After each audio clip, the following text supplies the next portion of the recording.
পৰম শ্ৰদ্ধাৰ আমাৰ সাংবাদিক বন্ধুসকল, আমি 2019 চনতে ৰঙিয়া জিলা শাখাই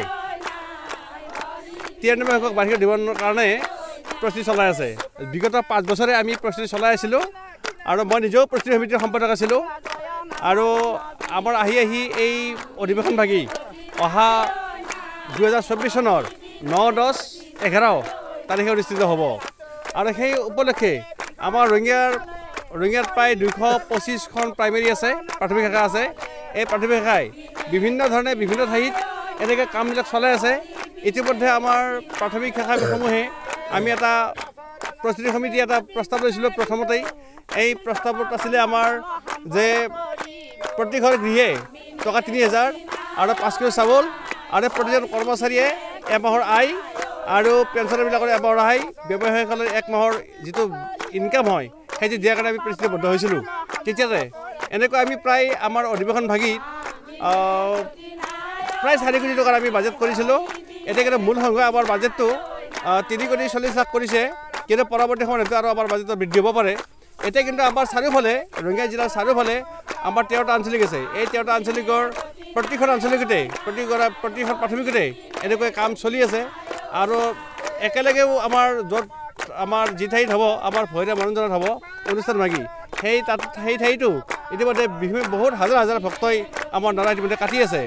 আমাৰ কেইবাটাও শিবিৰ হ'ব। আমাৰ বিশেষ শিবিৰ আছে, ৰন্ধনশাল আছে, বিশেষ প্ৰতিনিধি শিবিৰ আছে, মানে বিভিন্ন শিবিৰ ৰভা মঞ্চকে আদি কৰি বিভিন্ন মানে কাম চলি আছে ইতিমধ্যে হাতীখোলা পথাৰত।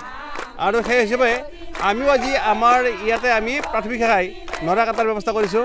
আৰু এটা কথা আছে কি, আমাৰ প্ৰতিখন প্ৰাথমিকৰ প্ৰতি ঘৰ গৃহে একোখনকৈ গামোচা দিব লগা হৈছে আৰু টকা 3000 কৈছোঁৱেই মই। আৰু যোনে যিমান পাৰে শাৰীৰিকভাৱে আৰু আৰ্থিকভাৱে সকলোৱে সহায় কৰিছে। তাৰ লগতে অকল সংঘ বুলি কথা নহয়, আমাৰ ইয়াতে ৰঙিয়া জিলাবাসীৰ সংঘ আন সংঘৰ কথা নাই, প্ৰত্যেকেই বিভিন্ন দল সংগঠন সকলোৱে লগ লাগি এই অনুষ্ঠান সাফল্যমণ্ডিত কৰিবলৈ চেষ্টা চলাই আছে। চলাইছোঁ আমাৰ যিবিলাক আমি নাৰা কাটিছোঁ, আমি কাপোৰ বনাইছোঁ, গামোচা বনাইছোঁ। তাৰোপৰি আমি প্ৰতি ঘৰ গৃহে 3000 টকা জমা দিছোঁ আৰু আমাৰবিলাকৰ আমাৰ এমাহৰ আয় আছে। গতিকে সেনেকৈ আমি যিমান পাৰিছোঁ চেষ্টা কৰিছোঁ, দিয়াৰ কাৰণে সহায় পাৰিছোঁ। শ্ৰীমন্ত শংকৰদেৱ সংঘৰ 93 সংখ্যক যি ৰঙিয়া অধিৱেশন 9, 10, 11 ফেব্ৰুৱাৰীত অনুষ্ঠিত হ'ব। আৰু এই অধিৱেশনৰ যি প্ৰতিনিধি শিবিৰ আৰু এই শিবিৰ নিৰ্মাণৰ কাৰণে আমাক আয়োজক সমিতিয়ে চিন্তাপাৰ প্ৰাথমিক শাখাক এটা শিবিৰ বনাই দিয়াৰ কাৰণে আমাক নিৰ্দেশনা দিছে। আৰু সেই নিৰ্দেশনা পালন কৰি আমি চিন্তাপাক প্ৰাথমিক শাখাৰ বাপ বান্ধৱ আইমাতৃ সকলোৱে আহি ইয়াত শিবিৰ বনোৱাৰ কাৰণে যি নাৰা কটা ব্যৱস্থা, এই নাৰা কটা ব্যৱস্থাখিনি আজি আমি হাতত লৈছোঁ। আমাৰ পুৰুষসকলে বাপ বান্ধৱসকলে আমাৰ বাঁহ চাহ কাটিছে। আমাৰ মাজত উপস্থিত আছে মূলৰ সদস্য আমাৰ নবীন বাপ ডাঙৰীয়া। আমাৰ বিভিন্ন প্ৰাথমিকৰ পৰা 2-4জন ভকতো আহি ইয়াত মানে আনন্দতে উপস্থিত হৈছে।